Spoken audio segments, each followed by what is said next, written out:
It is late in the medieval afternoon. The crowd is already gathering near the scaffold, that raised wooden platform where countless lives have ended. You are there, standing in the midst of townsfolk who shuffle their feet, murmur quietly, and lean forward to see the grim ritual that is about to unfold. In an age when justice was both a spectacle and a lesson, executions were not hidden. They were public, meant to be remembered. And in this moment, you find yourself observing the small but carefully prepared details that made such events a fixture of medieval life. The executioner steps forward, a figure both feared and oddly respected. His role is not one of cruelty, at least not in his own eyes, but of duty. He is trained to bring a life to an end with a single, clean strike. The axe or sword in his hand gleams faintly, sharpened earlier that morning. Sharpening was not just about efficiency, it was about reputation. A badly executed beheading, where the blade failed to sever the head in one blow, was not only a horror for the condemned but also a stain on the executioner's skill. People remembered such things. They talked about them in taverns, whispered about them for years, and sometimes even cursed the name of the executioner who botched his work. But what interests us here is not the swing of the axe itself, nor the drama of the crowd's gasps. Instead, we turn our attention to the quieter details, the almost boring aspects of ritual and procedure. Before the blade even fell, there was preparation. The condemned person, whether a common thief, a traitor, or a noble, was led onto the scaffold. They might have spoken last words, though not everyone did. Some were too frightened. Others, like nobles or rebels, sometimes gave fiery speeches that echoed in the memory of those who heard them. But beneath these moments of human drama lay something deeply procedural. The scaffold itself was constructed in a way to handle blood. Heavy wooden planks soaked in crimson were not unusual. Some towns placed straw beneath the block to catch the flow, making cleanup easier for those tasked with maintaining the space. The executioner often brought assistants, men who held down the condemned if needed, or who quickly collected the body parts once the deed was done. For all the spectacle, there was also a need for efficiency. The condemned would kneel or lie upon the block. Sometimes their hands were bound, sometimes not. The executioner raised his weapon, the crowd leaned forward, and the blade descended. The head would separate from the body in an instant, or in some unfortunate cases, after several blows. Gasps, cries, or even cheers would erupt from the crowd, depending on the crime and the mood of the people. But the story did not end there. Not for the executioner. Not for the town. Not even for the body. Immediately after the head was severed, a series of decisions had to be made. These decisions were rarely discussed in detail, yet they carried great significance. What was to be done with the head? Would it be displayed, mounted on a spike above the city gate, left to the crows and weather? Or would it be returned to the family, perhaps even given a quiet burial? And what of the body itself, now headless, lying slumped and heavy upon the platform? Executioners, though feared, were deeply practical men. They knew that a body could not simply remain on the scaffold. There were rules, some written, others unwritten, about what to do next. Sometimes the body was claimed by relatives, provided they had the means or the permission. In other cases, it was dragged away to a pit outside the city, a place where criminals were buried without ceremony. Executioners often oversaw this removal, though gravediggers or assistants might carry out the physical work. The act of cleaning the scaffold was just as important. Straw was removed, boards were scrubbed, and the executioner's blade was wiped down with care. These were routine tasks, dull, but essential. For the townsfolk, the spectacle ended with the fall of the head. For the executioner, it ended only when the blood was washed away and the remains dealt with. It is easy, from the perspective of modern life, to imagine executions as singular events of horror and finality. Yet for the people of the time, they were part of the rhythm of justice. The aftermath mattered just as much as the moment of death. What became of the body after a beheading was not merely a question of disposal. It was a question of meaning. Would the body be granted rest, or would it serve as a warning? Would the executioner's duty end with the blade, or continue into the long, quiet work of arranging the remains?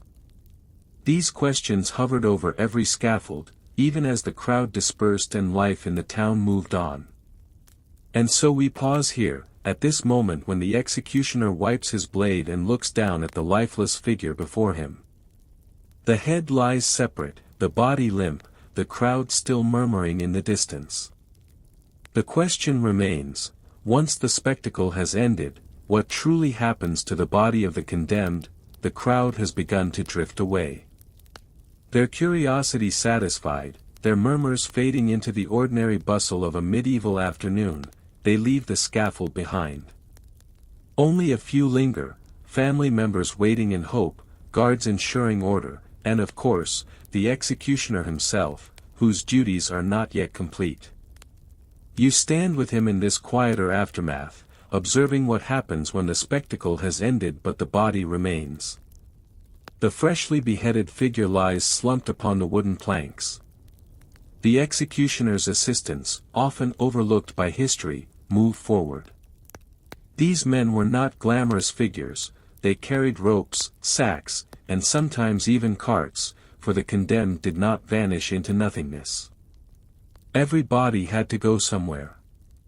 The fate of the body depended on the condemned status, the nature of the crime, and the customs of the region. In some places, the bodies of traitors were denied burial in consecrated ground. The church often insisted that criminals should not rest in holy soil, lest their sins defile the sacred.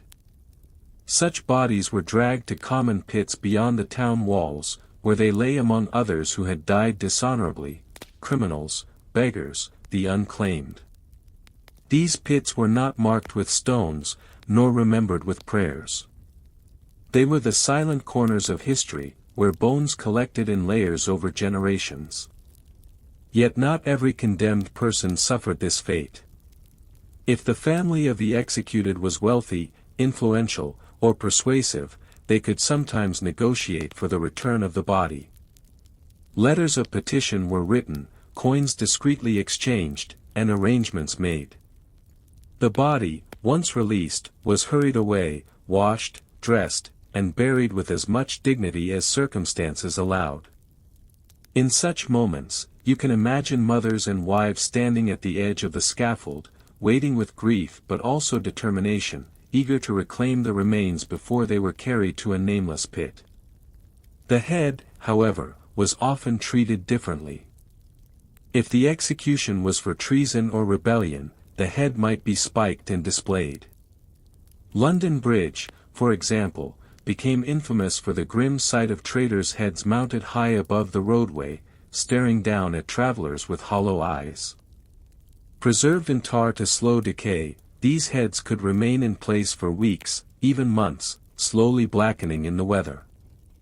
They served as reminders, not of individual lives, but of the power of the crown and the cost of defiance. But what of the headless torso? That part of the condemned often slipped into obscurity. Even when the head was displayed for all to see, the body was usually discarded in less public fashion. Executioners were practical.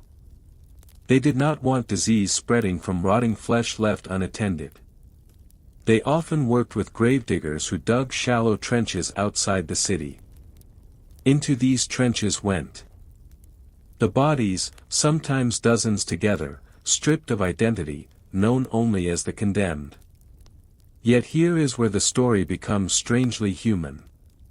Archaeological discoveries have revealed that even in these mass graves, there were signs of care. Bodies were sometimes arranged neatly, arms folded, or placed side by side in ways that suggest even those considered unworthy of holy burial were not treated entirely as refuse. The executioner, despite his grim reputation, sometimes took pains to see that the bodies were at least settled, not tossed carelessly like broken objects. There were also practical uses for the bodies. Anatomists in the late medieval and early modern periods, eager to study the mysteries of the human body, sometimes requested the corpses of executed criminals. The law, in certain times and places, granted them this right. To die by the hand of the executioner was to risk not only dishonorable death but also dissection. The headless body could find itself laid upon a table, its bones carefully charted, its muscles peeled back for study. This was not common in every town, but where universities flourished, such as in Padua or Paris, executed criminals became unwilling contributors to the slow growth of medical knowledge. The executioner himself often carried the burden of this transfer. His duties stretched beyond the scaffold. He was a custodian of death, a man who handled what others dared not touch. He might drag the body by ropes, or load it upon a cart, or simply roll it into a sack for delivery. Few wanted this job, and fewer still wanted to be seen near the corpses. Yet it was a job that needed to be done, and the executioner carried it out as part of his unwritten contract with the town. For the families denied their loved ones' remains, grief took on a bitter shape. They knew their son or husband lay somewhere beyond the city walls, mingled with strangers, unnamed and unblessed. This was punishment beyond death, a final denial of identity. For the authorities, however, this was the point: justice was not only about ending a life, but about erasing a presence from the community. As you watch the assistants lift the limp form, drape it in cloth, and carry it toward the waiting cart, you notice the silence that follows them. The crowd has gone, but the memory of what they saw lingers in the empty square. The scaffold is washed, the block scrubbed, straw gathered and burned. Tomorrow, other feet will walk here, and the square will once again be a place of trade, gossip, and daily life. But for now, it remains a place of quiet, heavy with the knowledge of what has transpired. The body leaves the city, carried down narrow lanes and through the gate. If the family claims it, it will go to a private burial, mourned in whispers. If not, it will vanish into the earth, one of many whose names were spoken once but forgotten soon after.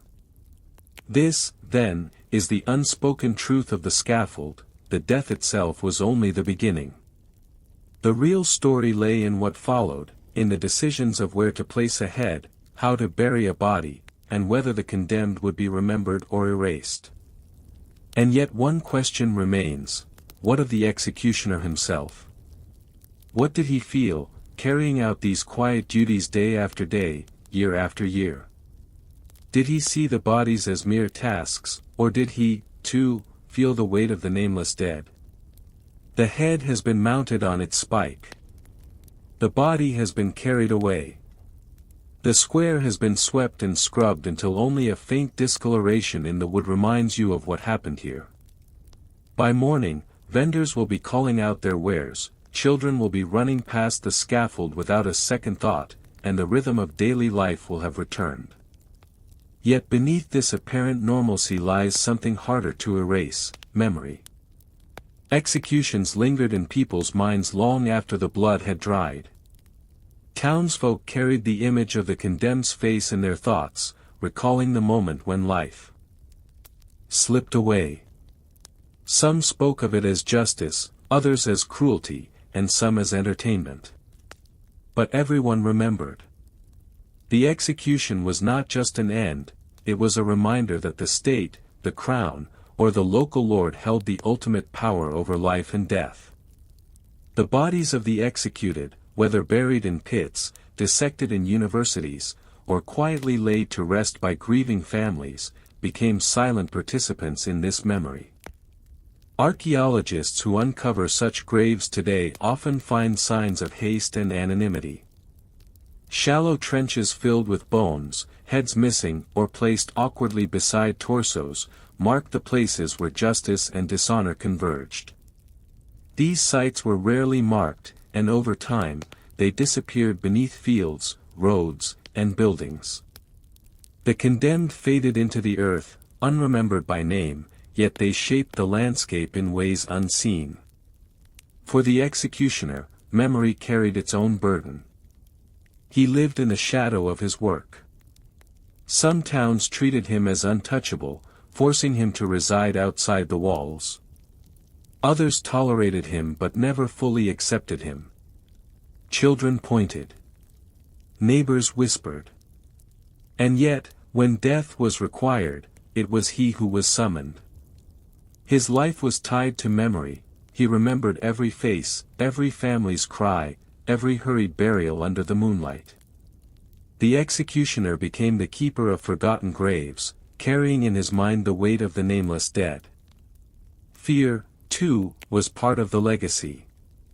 The mounted head above the gate served not only as a warning but as a daily presence.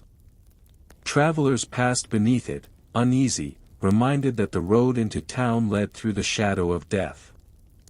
Citizens looked up at it when they returned from the fields, silently measuring their own lives against the fate of the man or woman staring down at them.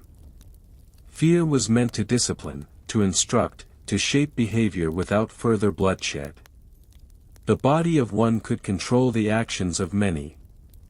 But memory does not last forever. Heads blackened, features faded, birds picked away at flesh. Eventually, spikes were cleared, pits were forgotten, and families passed away. What remained was silence. The forgotten graves outside town became nothing more than patches of uneven ground. The scaffold was rebuilt, moved, or dismantled.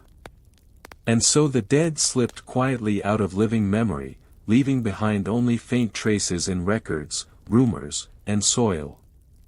And yet, centuries later, when archaeologists dig beneath a city street or a farmer plows a field, bones are sometimes uncovered.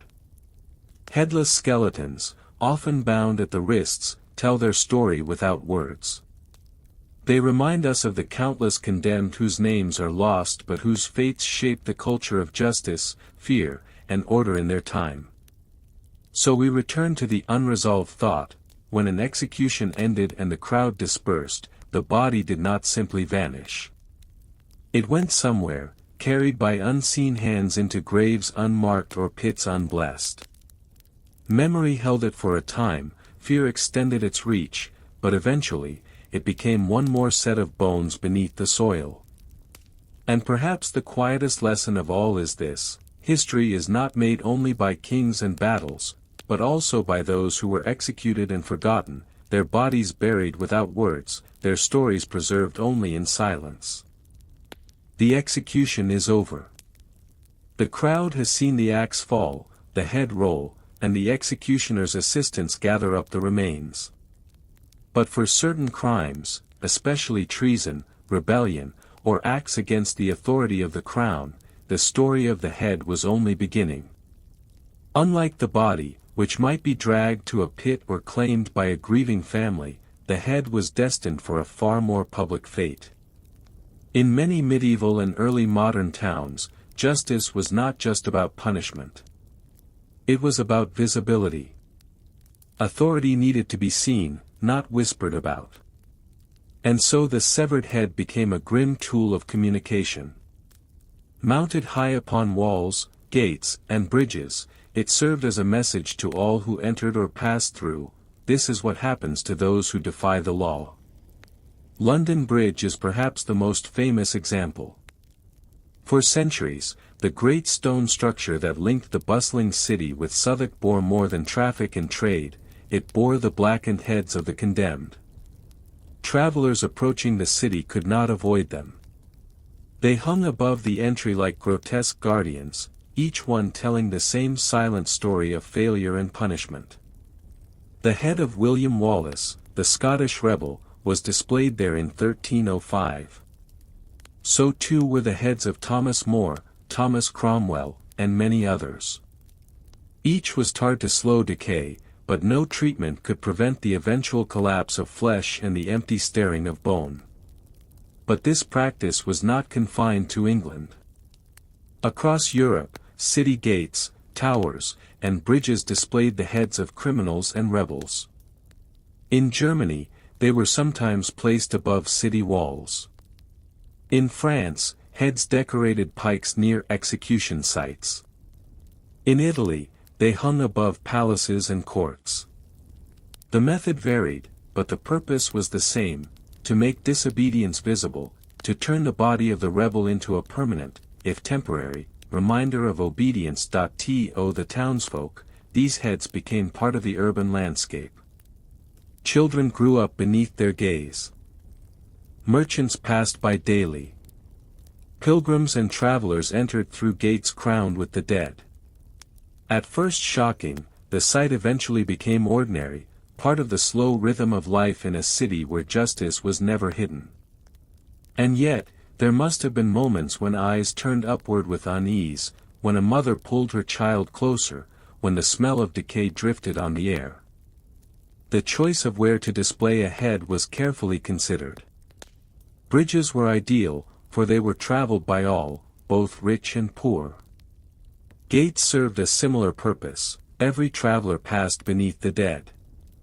Towers above courts or prisons reminded citizens of authority at its source. Sometimes, a rebel's head was sent far from the place of execution, carried across the countryside to be mounted in the very region where rebellion had begun. In this way, the dead continued their journey, spreading the lesson of punishment farther than their lives ever could. There was also symbolism in the act. The severed head, once the seat of speech, sight, and thought, was stripped of its humanity and turned into an object. It no longer belonged to a person, it belonged to the state.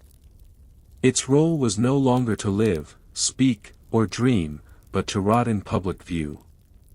And in that rotting, it told a story louder than any words: this is power, and it endures beyond the lives of those who challenge it. Yet for all its visibility, the practice also revealed the fragility of authority. If a head could inspire fear, it could also inspire memory. Rebels sometimes became martyrs. The sight meant to terrify could also remind the faithful of their cause. Thomas More's head, for instance, was rescued after it fell from London Bridge and kept as a relic by his daughter. In such cases, the intended warning became a source of quiet defiance. Still, for the vast majority, the heads served their purpose. They warned, they frightened, they instructed. They became silent sentinels over cities that preferred order to chaos. They reminded all who looked upon them that justice was not abstract but physical, not hidden but displayed in flesh and bone. As you stand at the foot of a medieval gate, gazing upward at the blackened face of a man long dead, you cannot help but wonder, how did these heads endure against the elements? What methods did executioners and officials use to keep them in place, to preserve them just long enough to make their warning clear? The crowd has dispersed, and the execution ground has been cleared. Yet one task remains: the treatment of the severed head. Unlike the body, which might be buried or discarded, the head was destined for a longer afterlife in public view. To make this possible, officials and executioners had to solve a very practical problem: how do you display a human head for weeks, perhaps months, without it falling apart too quickly? The first step was preservation. Freshly severed flesh rots fast, and the purpose of a mounted head was not only to shock but to endure long enough to be seen by many. In England, and in many parts of Europe, the answer was tar. The head was dipped, brushed, or smeared in hot tar, sealing the skin and slowing decay. The tar turned the flesh dark, giving the face a blackened, leathery look. It stiffened features, preserved outlines, and kept scavenging birds from tearing into the meat too quickly. This was not a delicate process. Executioners or their assistants would hold the head by the hair, tilting it as thick, sticky tar dripped over cheeks, nose, and lips. The smell was harsh and acrid. Once coated, the head was left to cool before it could be transported. Tar was common because it was cheap, available, and already used for waterproofing ships and timber. In this way, a technology meant for construction and seafaring became part of the machinery of justice. After preservation came mounting. The most common method was to use an iron spike or pike. The skull was forced onto the metal point, often driven through the neck or under the chin.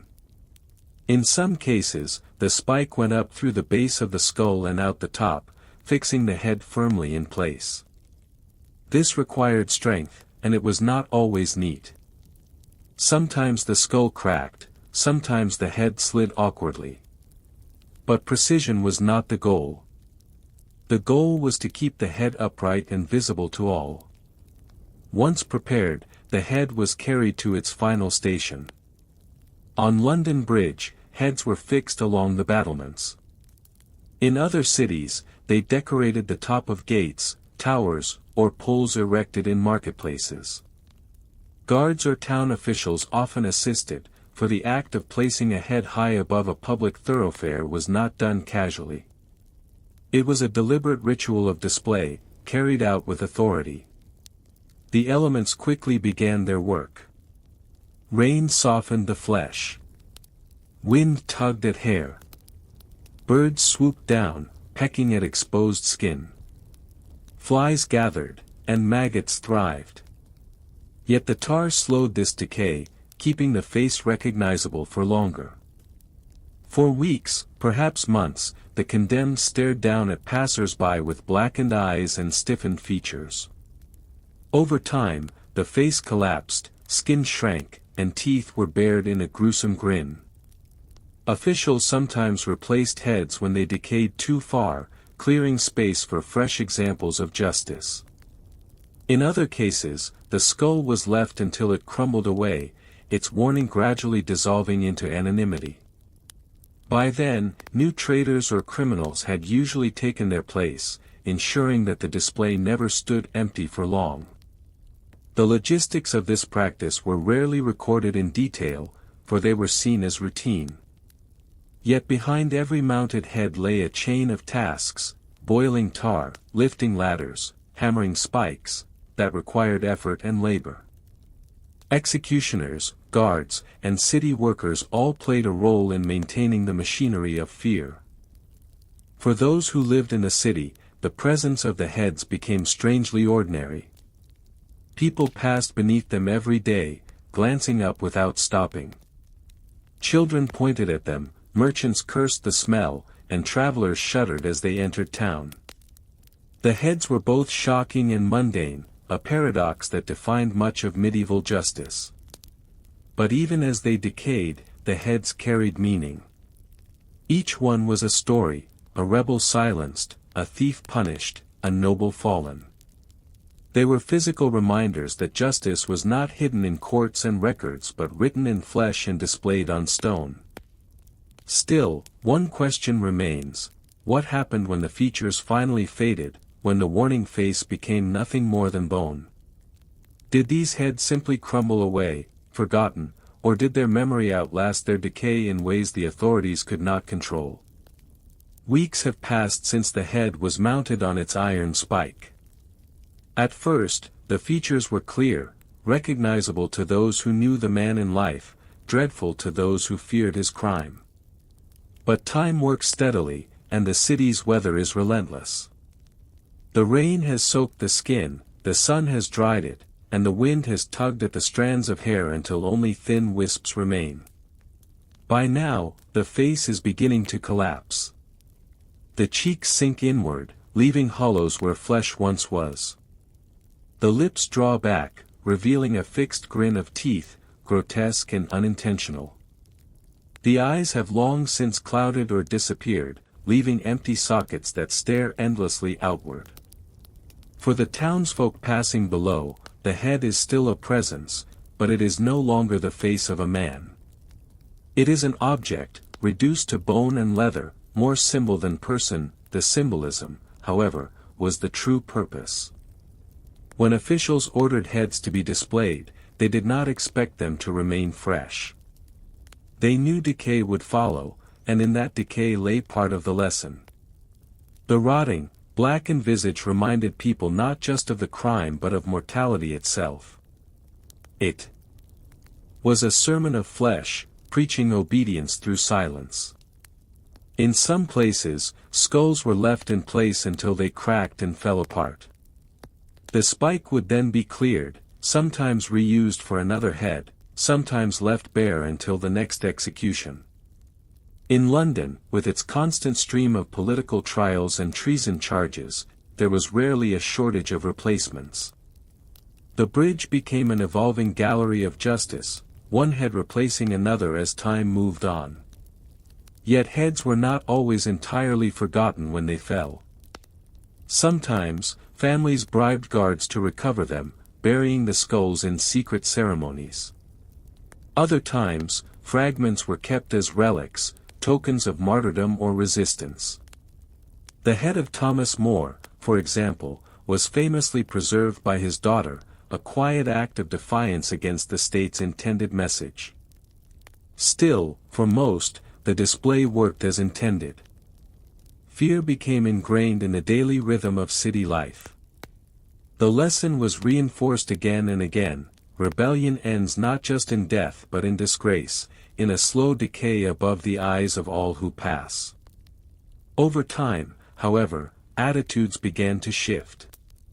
By the 18th and 19th centuries, the sight of heads on city gates began to feel less like justice and more like cruelty, even barbarity. Enlightenment ideas of law, punishment, and human dignity made the spectacle seem outdated. Public execution itself would eventually fade, and with it the practice of mounting heads. By the 19th century in England, the once familiar rows of skulls on London Bridge were gone, remembered only in stories and records. Yet even after the practice ended, its memory lingered. Writers described it, artists depicted it, and historians uncovered it. The mounted heads lived on in cultural memory, their silent warnings echoing long after the last spike was cleared. So the story of the severed head is not simply about punishment. It is about transformation, how a human face became a message, how a skull became a symbol, and how cities lived for centuries beneath the gaze of the dead. And perhaps the quietest question remains: did these warnings truly shape obedience, or did they merely reveal the unease of rulers desperate to display their power in the most visible way possible? It is the morning of May 19, 1536, in the Tower of London. The air is heavy, not with celebration, but with silence. A crowd has gathered, hushed and uneasy, for this is not the execution of an ordinary criminal. It is the downfall of a queen. Anne Boleyn, once the radiant wife of King Henry VIII, is about to die by the sword. Her journey to this scaffold had been both swift and spectacular. Only a few years earlier, she had been at the height of power, crowned queen after Henry broke with Rome itself to marry her.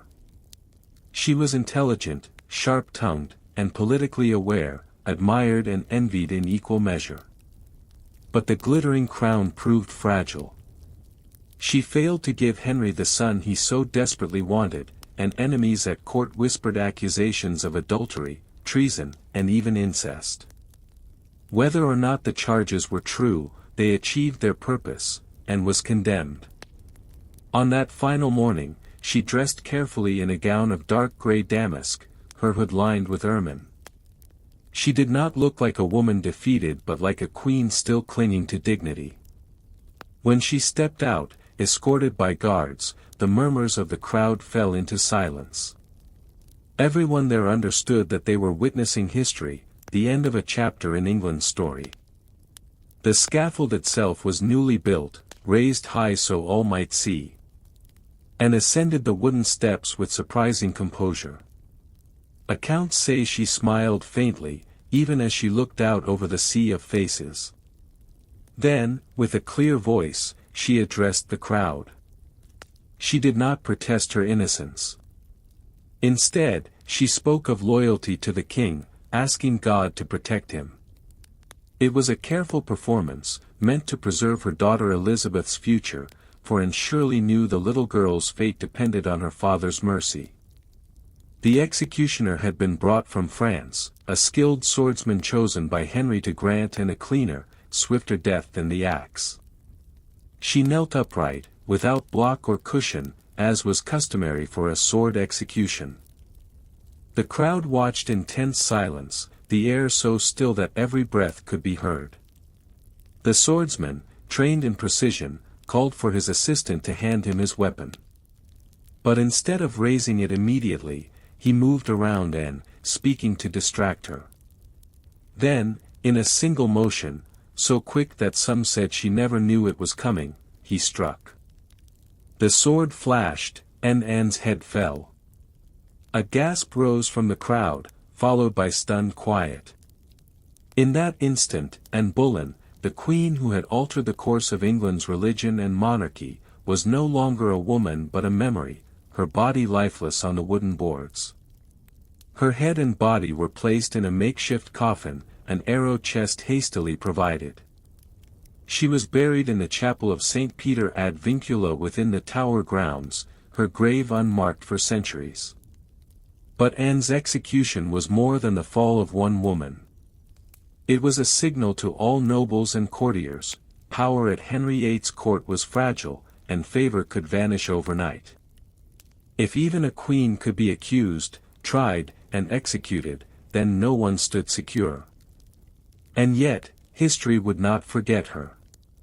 Her daughter, Elizabeth, would rise to become one of England's greatest monarchs.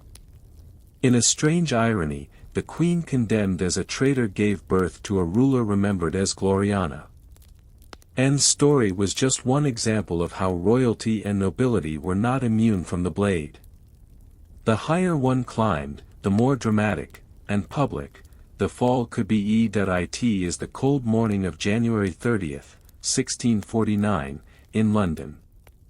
The air is sharp, the sky pale with winter light, and the crowd outside Whitehall is enormous. People press forward in silence, their breath forming clouds in the frost. Some have traveled far, braving bitter weather, simply to see what had once been unthinkable, the execution of a reigning king. Charles I, King of England, Scotland, and Ireland, had been condemned by Parliament as a tyrant, traitor, murderer, and enemy of the people. His trial had lasted only a few days, yet its outcome was clear from the beginning. Now, he was to die, not as a monarch who had ruled by divine right, but as a man brought low by political upheaval. The stage was set against the banqueting house at Whitehall, a building Charles himself had commissioned years earlier.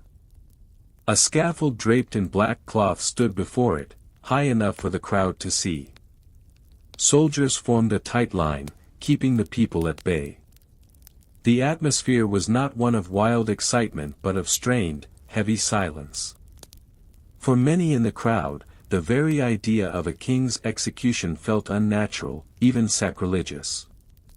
Charles emerged dressed with care, wearing 2 shirts to guard against shivering in the cold. He did not want anyone mistaking his trembling for fear. His long hair was tied back, and he carried himself with quiet dignity. Those who witnessed it later recalled his calm manner, his measured steps. When he mounted the scaffold, he addressed the crowd in a steady voice. He declared himself an innocent man, unjustly condemned, but he accepted his fate with Christian patience. "I am the King of England," he said, "and I die a faithful man of the Church of England." He made no plea for mercy, there was none to be had. Instead, he focused on defending his honor, his conscience, and his belief in divine order. Then came the moment of final preparation. Charles removed his cloak and outer garments, handing them to his attendants. He tucked his hair beneath a white silk cap so it would not interfere with the blade. He knelt, placing his neck upon the block, and stretched out his hands as a signal to the executioner. The headsman, his face concealed by a mask, stood ready with a sharp axe. In a single swift motion, he brought it down. The sound of the blade striking flesh and bone carried across the silent square. A murmur of shock, grief, and disbelief rippled through the crowd. The executioner held the severed head aloft for all to see, declaring, "Behold, the head of a traitor." For a moment, there was stillness. Some in the crowd groaned aloud.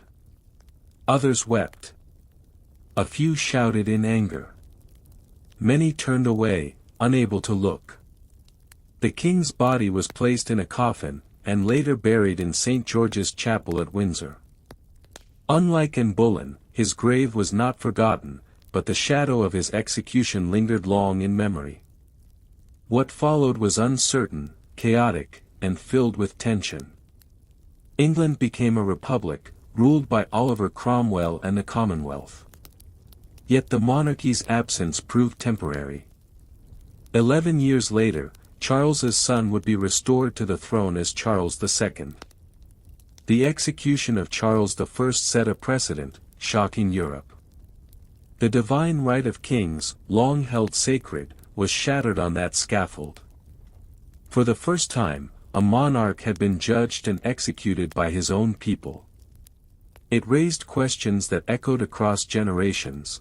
If a king could be tried and executed, what truly separated him from any other man? Could rulers be held accountable by those they governed? And yet, even as Parliament celebrated its victory, one cannot help but wonder, did they feel the weight of the silence that fell over Whitehall that day, when the blade struck, and centuries of royal certainty crumbled in a single stroke? The year is 1793, and Paris is restless. The French Revolution has swept across the kingdom like a storm, tearing down centuries of monarchy and privilege. The guillotine, erected in the Place de la Révolution, has become both symbol and spectacle. Each day, crowds gather to watch as heads of nobles, priests, and suspected traitors fall into its basket. Among them stands one prisoner whose fate draws more attention than all the others, Marie Antoinette, the former Queen of France. Born an Austrian Archduchess, Marie Antoinette entered France as a teenager, married to the Dauphin who would become Louis XVI.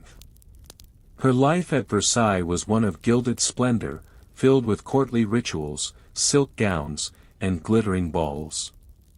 Yet to the common people, she became a symbol of excess and detachment.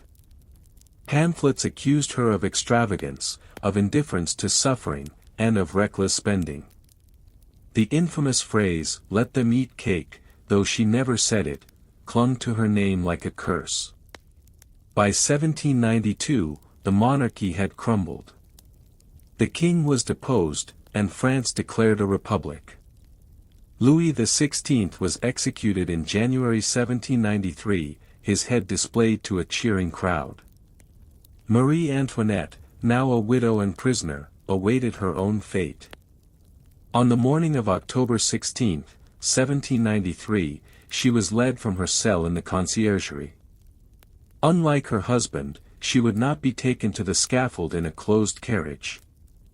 Instead, she was placed in an open cart, seated on a wooden plank, hands tied behind her back. Crowds lined the streets as the cart rattled over the cobblestones. Some jeered, shouting insults. Others stood in silence, staring at the woman who had once been their queen. Marie Antoinette wore a plain white gown, her hair cut short after an illness, making her appear older than her 37 years. Eyewitnesses noted that she carried herself with calm composure, even as the crowd hurled abuse.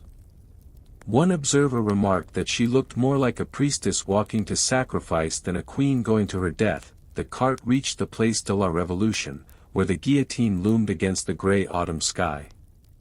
The wooden platform was stained with blood from countless executions before hers. She climbed the steps with steady resolve. As she approached the executioner, she accidentally stepped on his foot and quickly apologized. "Pardon me, monsieur, I did not do it on purpose." These words, her last recorded, revealed a trace of dignity even in the face of death. She was bound, placed beneath the angled blade. The crowd leaned forward, thousands of eyes fixed on the moment. The blade fell, swift and heavy.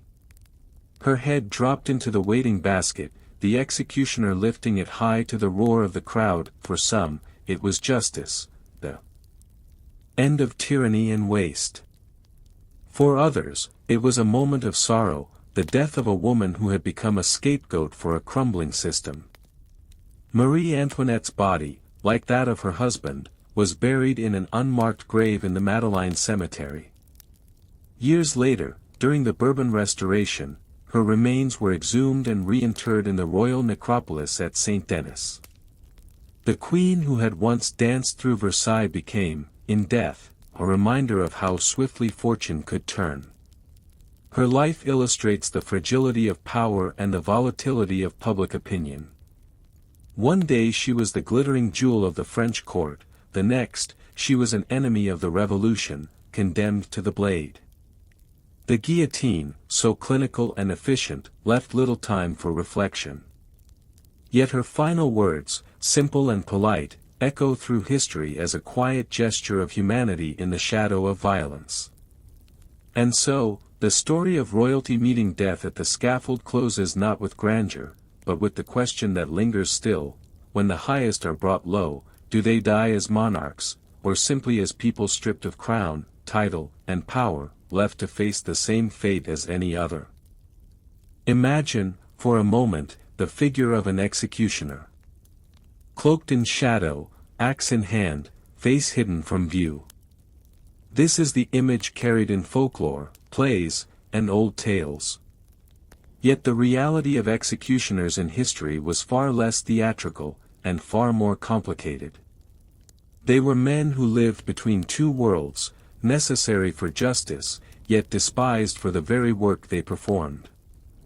In medieval and early modern Europe, executions were a public ritual.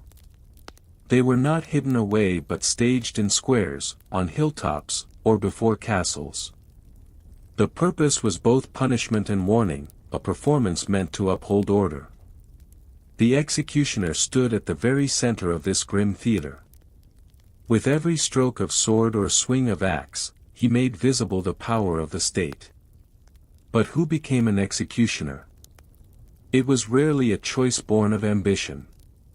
Often, the role was hereditary. Families of executioners passed down the craft from father to son, generation to generation. In some places, criminals were offered the job in exchange for a pardon. A condemned thief might escape the gallows only by agreeing to serve as hangman for life. For such men, the profession was both a salvation and a curse. Executioners were skilled in ways most people preferred not to think about. A beheading demanded strength, precision, and nerves of iron. A poor stroke might prolong suffering, earning the hatred of the crowd. A clean strike, swift and sure, was a mark of professional pride. The tools of their trade were not limited to swords and axes. They used ropes for hanging, wheels for breaking, and, in later centuries, guillotines for swift decapitation. Each tool required knowledge, practice, and grim composure. Yet despite their importance, executioners lived on the margins of society. Many communities forced them to reside outside town walls. Neighbors avoided them, fearing their touch carried a kind of moral stain. Children were warned not to play with the hangman's offspring. Even in church, executioners were shunned, made to sit apart from the congregation. And yet, there was a strange duality. Though shunned, executioners also held certain privileges. In some regions, they were allowed to collect tolls, fines, or even the belongings of the condemned. Others ran side businesses as healers or butchers. People believed that the hangman's hand, so accustomed to dealing death, had strange powers of healing. Mothers brought sick children to be touched by the executioner, hoping to cure fevers or skin diseases. In this way, the man who killed could also save. The burden, however, was immense. Executioners carried the memory of every life they ended. Some drank heavily, trying to quiet their conscience. Others embraced their role with grim pride, convinced that they served justice and divine order. A few became famous for their skill, like Franz Schmidt of Nuremberg, who kept a detailed diary of the hundreds he executed. His notes were methodical, almost detached, listing names, crimes, and sentences. Yet even he wrote of the heavy sorrow his office brought him. The paradox of the executioner is that he was both necessary and despised, powerful and powerless. Without him, the justice system could not function. Yet society recoiled from him, branding him an untouchable. His shadow fell long across his family, his home, and his soul. As you picture him now, standing at the scaffold, waiting for the condemned, consider the silence that must have pressed on his mind. He held the final breath of kings and thieves alike in his hands.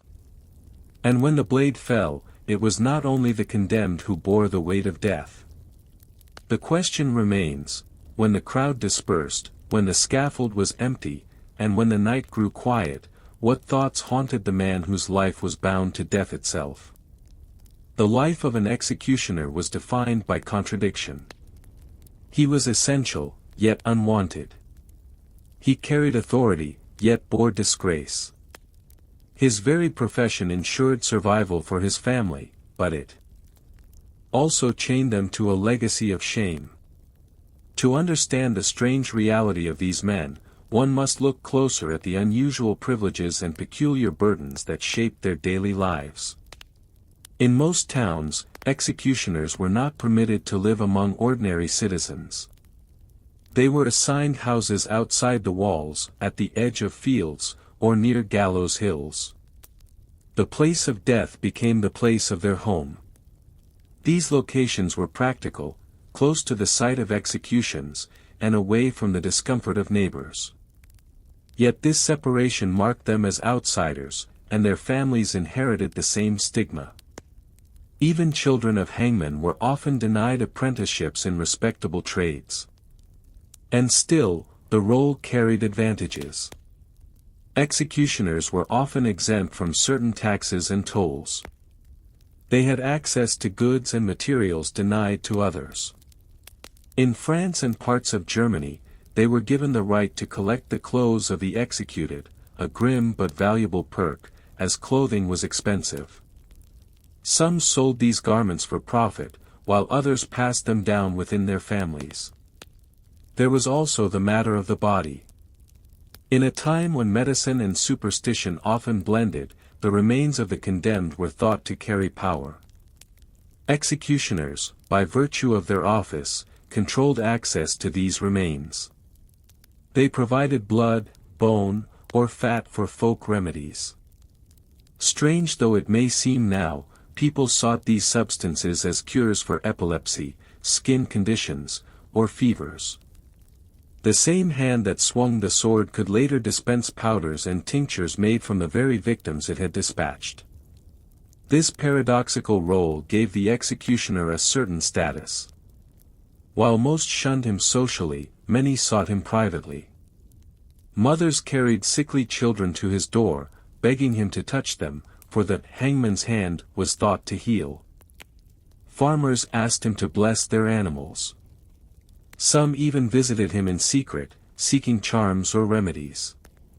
In these encounters, the executioner became almost a figure of dark wisdom, distrusted in public, needed in private. Yet these privileges came at a heavy cost. The stigma was inescapable. Markets often barred executioners from trading openly. Inns refused them entry. Churches forced them to sit apart, if they allowed them inside at all. Marriages were difficult to arrange, for respectable families seldom gave daughters to a hangman's son. As a result, executioner families intermarried, binding their fates together across generations. The contradiction extended to law itself. In many regions, executioners were responsible for more than just capital punishment. They acted as torturers, carrying out interrogations. They were called to dispose of animal carcasses or to clean up after violent deaths. In this sense, they became custodians of society's most unpleasant tasks. Their hands kept the machinery of justice turning, but their presence reminded everyone of mortality and punishment.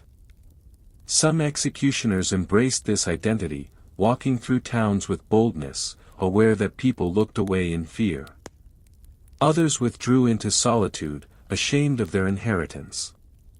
A few tried to leave the profession altogether, but the stain of the title clung to them. Once known as a hangman, it was nearly impossible to become anything else. And still, there were moments of pride. A swift, clean execution was admired, even if grudgingly. Cities sometimes rewarded skilled executioners with extra pay. Their work could be seen as a grim form of craftsmanship, one that required steady hands and precise judgment. To fail, to botch a beheading or to prolong a hanging, was not only cruel but dangerous, for the crowd might turn against the executioner himself. It is this delicate balance, between fear and respect, privilege and stigma, that defined the executioner's place in history. He lived on the edges, neither fully inside nor fully outside the community. His touch could heal, but his shadow repelled. His work upheld justice, but his shadow repelled. His work upheld justice, but his presence carried shame.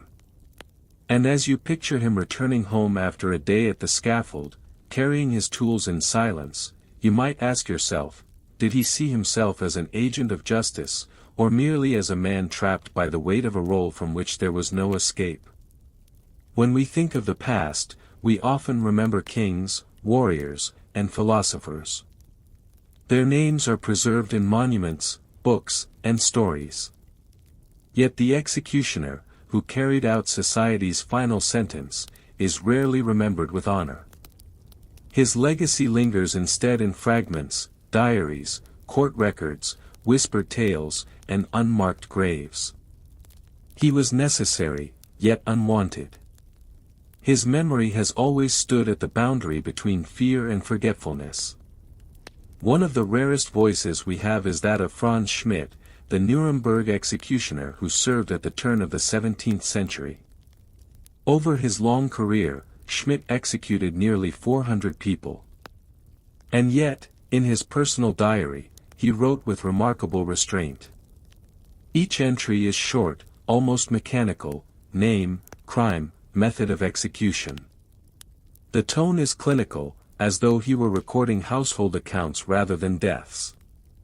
Still, the very act of writing reveals a man who sought to give structure and meaning to a life steeped in violence. Schmidt's writings also show a desire to be seen not as a monster, but as a man fulfilling duty.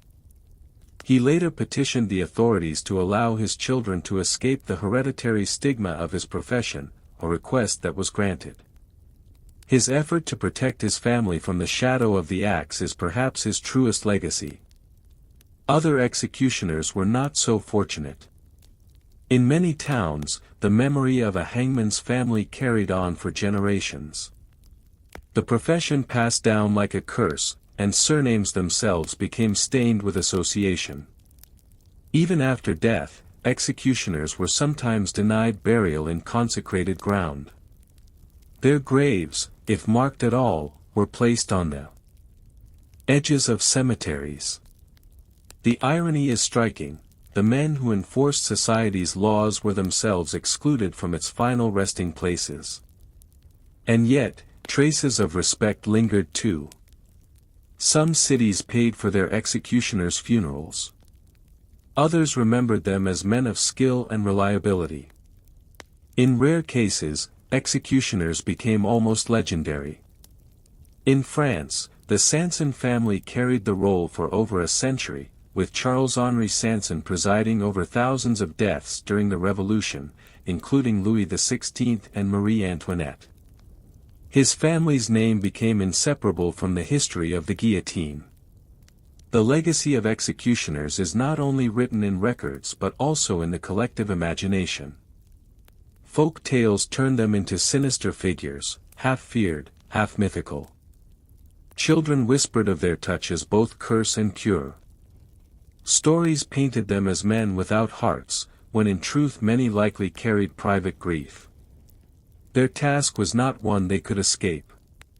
Their profession shaped them, their families, and their place in history. As societies changed, so did their memory. By the 19th century, with the decline of public executions, the executioner became less visible. Death sentences moved behind prison walls, and the once feared figure disappeared from everyday life.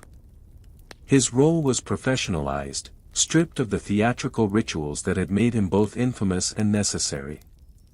The age of hereditary hangmen slowly came to an end. Today, their legacy survives only in shadows, family names lost to time, villages where their houses still stand on forgotten outskirts, archives filled with sparse records of their grim trade. They remain symbols of society's paradox, the need to enforce justice and the instinct to cast away those who deliver it. When we reflect on executioners now, we confront uncomfortable questions. Were they villains, reveling in cruelty? Or were they victims of a role thrust upon them, living lives defined by duty rather than choice? Perhaps they were both. And perhaps the truest measure of their legacy is this, that we still hesitate to speak their names, that we remember their work yet forget the men themselves. Their graves are silent, their tools long rusted, their families dissolved into anonymity. Only the shadow of their burden remains, echoing across history's scaffold. When the blade fell and the head rolled free, the execution was not always the end of the story. For many condemned men and women, their punishment extended beyond death itself. In towns and cities across Europe, the severed head became a tool of justice, a warning nailed into the very landscape. It was not enough that the condemned should die, their memory had to be shaped, their fate made visible, so that others might learn fear from their lifeless remains. In medieval London, one of the most infamous places for such grim displays was London Bridge. For centuries, the heads of traitors adorned its gatehouse, spiked high for all travelers to see as they crossed the Thames.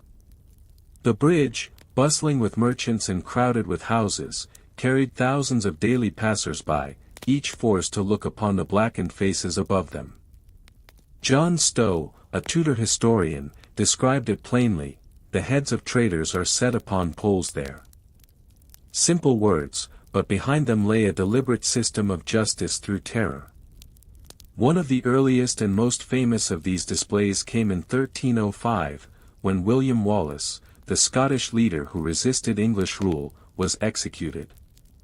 After his brutal death, hanged, drawn, and quartered, his head was dipped in tar to preserve it, then sent to London Bridge, where it glared down on passers-by for months.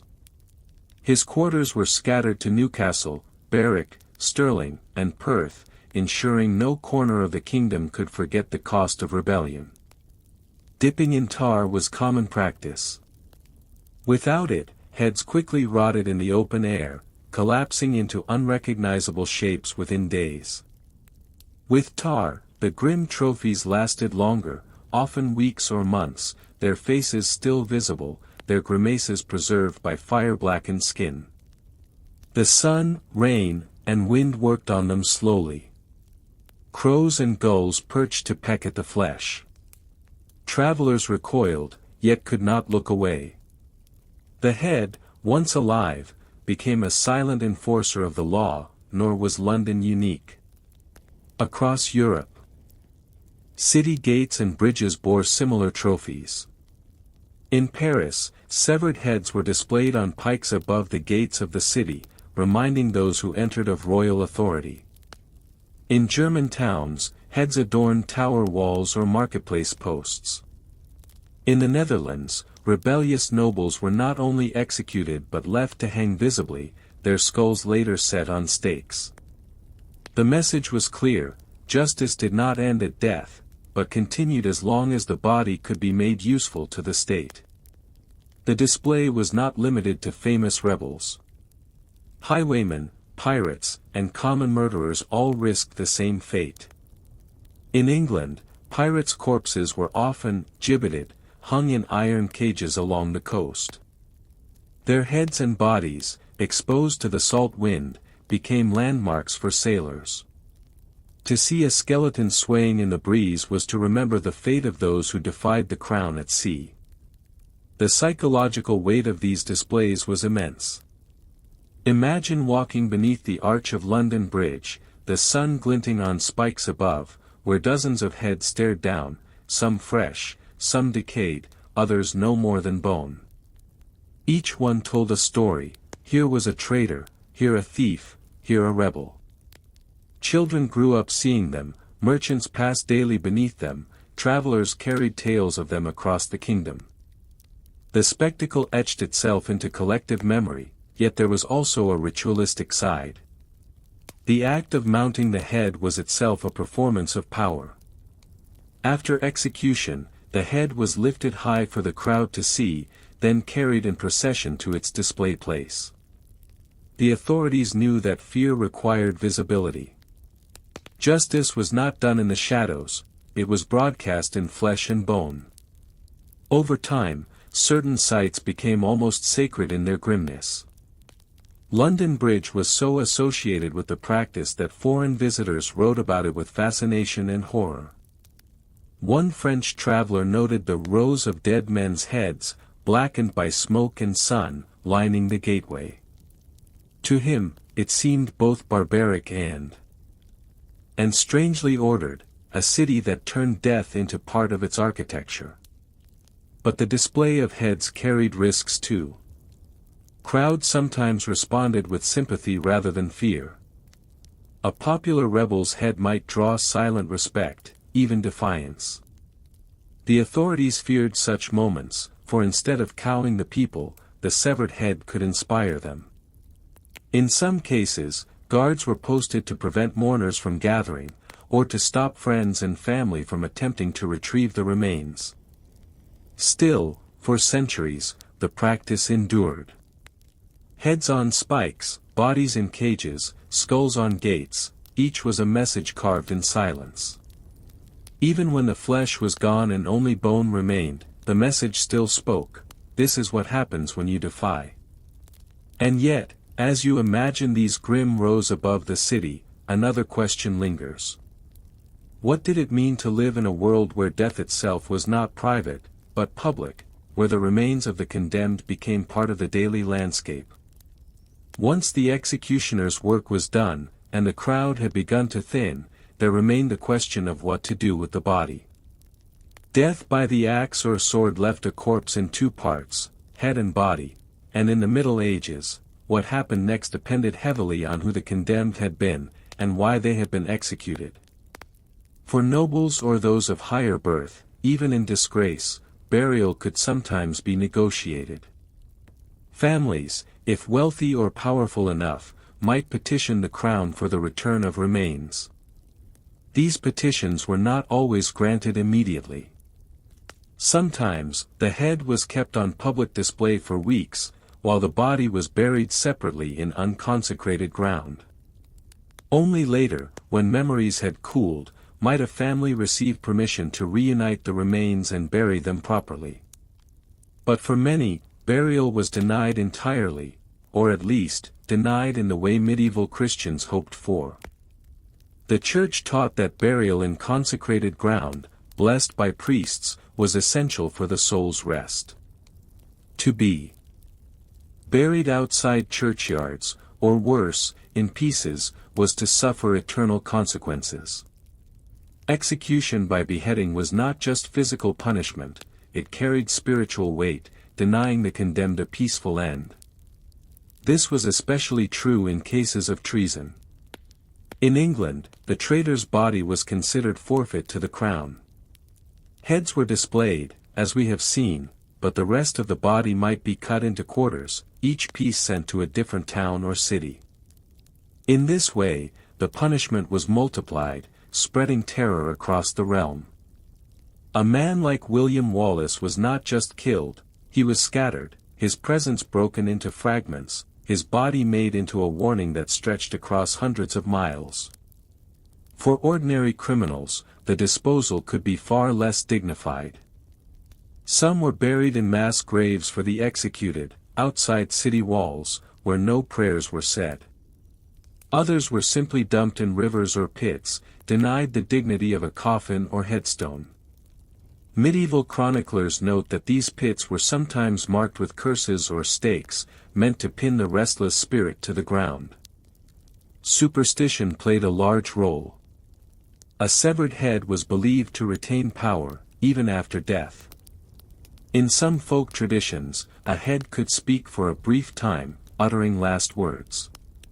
To prevent this, executioners sometimes handled heads with care, or with fear.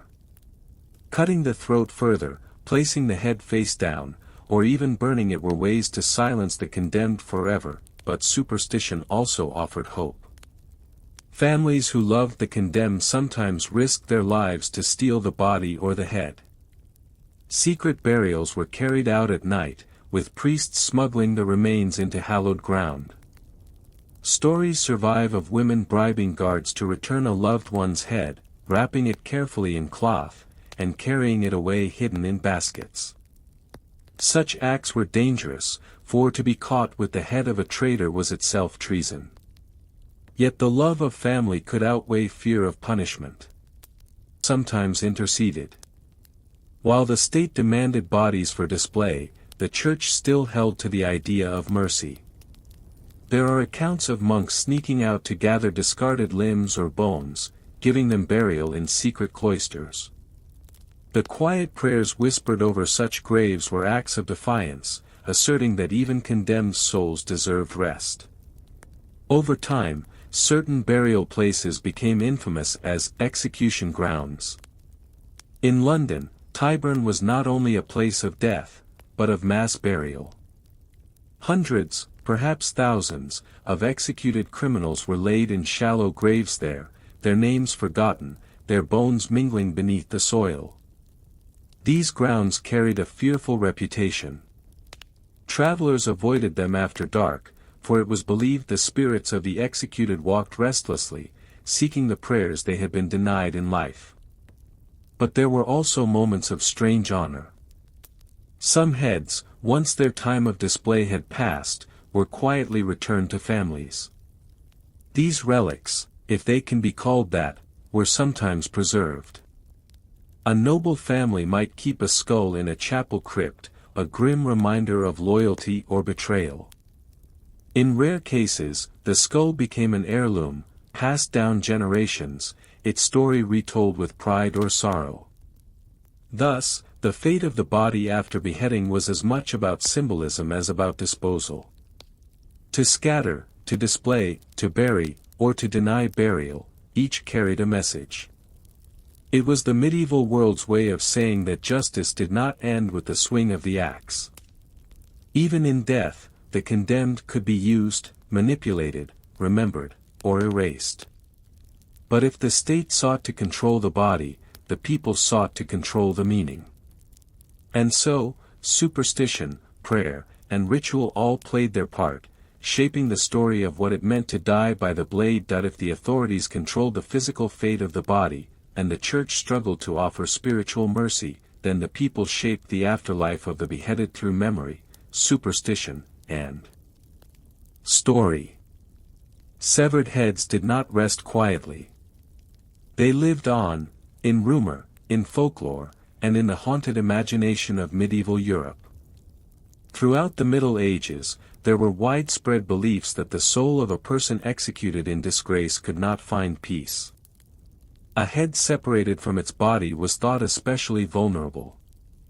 Without the unity of the whole, the spirit might wander, restless, neither in heaven nor in hell. Thus arose tales of headless ghosts, forever doomed to search for what had been lost. Many villages had such legends. A knight beheaded for treason might be seen riding his horse without a head, galloping through moonlit fields.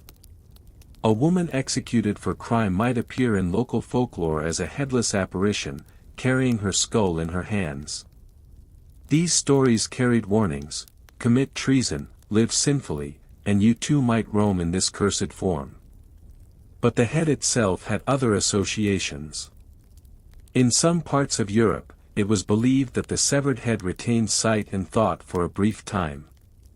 Executioners sometimes claimed that the eyes blinked, or the mouth moved, for seconds or even minutes after the blade fell. A famous tale from France told of a condemned man who supposedly answered his name when it was called immediately after his beheading. Whether fact or fearful illusion, such stories fed the belief that heads could speak from beyond. This idea was not entirely superstition. In antiquity, Roman sources had recorded experiments on decapitated animals, noting continued motion. In the Middle Ages, scholars debated whether the soul lingered for moments after death. Thus, the grim sight of a blinking head was woven into both learned discourse and folk tale. Severed heads also entered the world of magic and protection. Skulls, taken from the executed, were sometimes ground into powders used in potions. People believed such remains carried special potency, bound to violent death. In apothecary shops, mummy powder, and skull moss, fungus growing on a skull, were sold for cures. Though grisly, this was considered a way to harness death for life. Execution sites themselves were often treated as places of power. Soil taken from beneath the gallows, or bones unearthed from execution pits, were said to hold protective or destructive magic. To carry a fragment of a skull might bring good fortune, or terrible misfortune, depending on the spirit of the condemned. And yet, these superstitions coexisted with Christian rituals of mercy. Pilgrims prayed for the souls of the executed, even when denied church burial. In some towns, annual processions passed the spots where traitors' heads had once been displayed, turning grim memories into acts of collective reflection. Over time, the horror softened into tradition, and tradition into story. One of the most enduring afterlives of the severed head lay in literature and legend. Medieval romances often included scenes of beheadings, sometimes as punishment, but sometimes as tests of honor. The head became a symbol, a reminder of mortality and justice. Think of the famous Sir Gawain and the Green Knight, where a beheading is both literal and metaphorical, a challenge that forces reflection on courage and fate. In local legend, too, heads became markers of place. A bridge might be haunted because once it bore a traitor's skull. A crossroads might be feared because a headless spirit was said to wander there. These stories gave shape to landscapes, embedding history into geography. Long after the actual skulls had crumbled to dust, the memory lingered. Even kings and nobles were not spared this folkloric fate. Anne Boleyn, beheaded at the Tower of London, was said to walk the corridors headless, her ghost forever searching for rest. Similarly, the Duke of Monmouth, executed for rebellion in 1685, was rumored to have tried to speak even as his head was lifted to the crowd. Whether true or not, such accounts reinforced the belief that a violent, public death echoed long after the axe had fallen. What, then, does all of this tell us? It reveals how deeply entwined execution was with both the practical and the symbolic. Heads displayed on spikes were political warnings. Bodies buried in unmarked pits were reminders of dishonor. But in the imagination of the people, the condemned lived on. A head could still see, still speak, still curse, still haunt. The state sought finality in death. But the people found in death a beginning of another story, one of restless spirits, ghostly apparitions, and magical remnants. It is a reminder that in the medieval world, justice was not simply about punishment, it was about shaping memory, belief, and fear. And so, when you imagine those darkened streets lined with heads upon spikes, remember that for the medieval mind, they were more than just lifeless remains. They were warnings, relics, and perhaps even voices that whispered after death. But the question lingers, did these stories persist because people truly believed the dead still spoke, or because the living could not silence their own guilt, fear, and fascination with the blade?